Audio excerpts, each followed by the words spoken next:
यह तन विष की बेल री, गुरु अमृत की खान, शीश दियो जो गुरु मिल जाए तो भी सस्ता जान। हम सब गुरु और साधु संतों के चमत्कारों से बहुत जल्दी प्रभावित हो जाते हैं। किसी भी संत की सिद्धियां भक्तों को जल्दी आकर्षित करती है। ऐसे ही एक गुरुदेव के मित्र थे, रावत जी। एक बार जब वे उनसे मिले तो उन्होंने गुरु और संतों के बारे में पूछा कि क्या आप बनारस में किसी गुरु या संत को जानते हैं, क्या उनके चमत्कारों के बारे में जानते हैं। तो गुरुदेव ने कहा कि मेरा किसी गुरु या संत के साथ विशेष परिचय तो नहीं है, परंतु हाँ, मेरा यह सौभाग्य है कि मैं इस जीवन में देवराहा बाबा और नीम करौरी बाबा से मिल पाया। तो रावत जी उत्सुक हो गए यह जानने के लिए कि कैसा था उनके बीच का वार्तालाप, किन किन बातों पे चर्चाएं हुई और उनकी सिद्धियों के बारे में।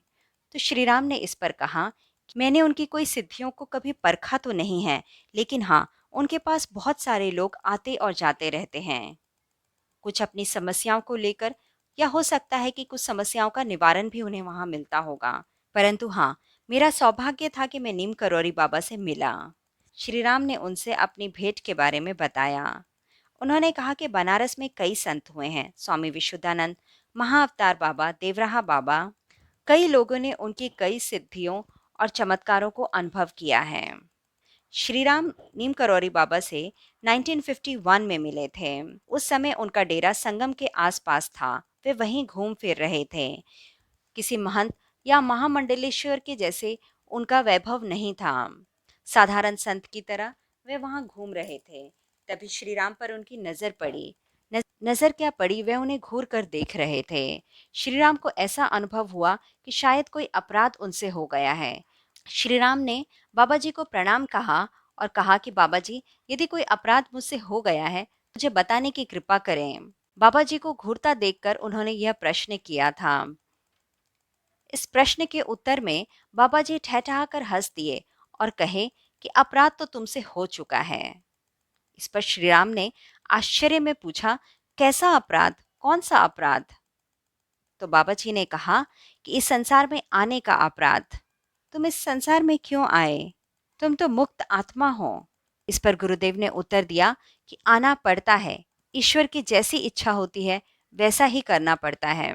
बाबा जी ने श्री राम के अतीत के बारे में कुछ भी नहीं पूछा। श्री राम ने उनसे पूछा कि कोई सेवा हो मेरे लायक तो मुझे कृपया बताइए।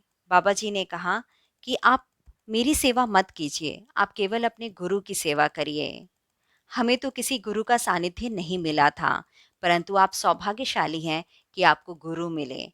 आपके गुरु अद्भुत हैं, आपके गुरु विलक्षण हैं। आप केवल उन्हीं की सेवा करिए, उन्हीं की राह पर चलिए। फिर उन्होंने श्री राम से इधर उधर के विषयों पर चर्चा की, जैसे उनकी साधना के बारे में पूछा, विद्या अध्यात्म के ऊपर चर्चा हुई। श्री राम ने रावत जी को बताया कि नीम करौरी बाबा भारत के भविष्य को लेकर बहुत ही आश्वस्त थे। उन्होंने कई उदाहरण और प्रमाण देकर यह कहा कि भारत बहुत जल्दी असाधारण तेजी से प्रगति करेगा। भारत की पुरानी संस्कृति और सभ्यता एक बार फिर से उभरेगी। आज हम भले ही पश्चिमी देशों से सीख रहे हों, उनकी व्यवस्था और प्रबंध को अपना रहे हों, लेकिन वह समय दूर नहीं है जब भारत फिर से ऋषि मुनियों के आदर्श की तरफ चलेगा। श्री राम ने किसी भी चमत्कारिक घटना का जिक्र नहीं किया। उन्होंने कहा कि मैं बाबा करोरीमल जी के चमत्कारों से कभी भी प्रभावित नहीं हुआ, परंतु उनके सानिध्य में जो मैंने अनुभव किया वह अद्भुत था। रावत जी यह जानने के लिए उत्सुक हुए कि कैसा था श्री राम का अनुभव। उन्होंने रावत जी से कहा कि सिद्ध संतों का तेज उनके चमत्कारों से या सिद्धियों से नहीं मालूम पड़ता है। मंदिर की तरफ हम जाते हैं तो राह में कितने ही सुंदर सुंदर फूल दिखते हैं।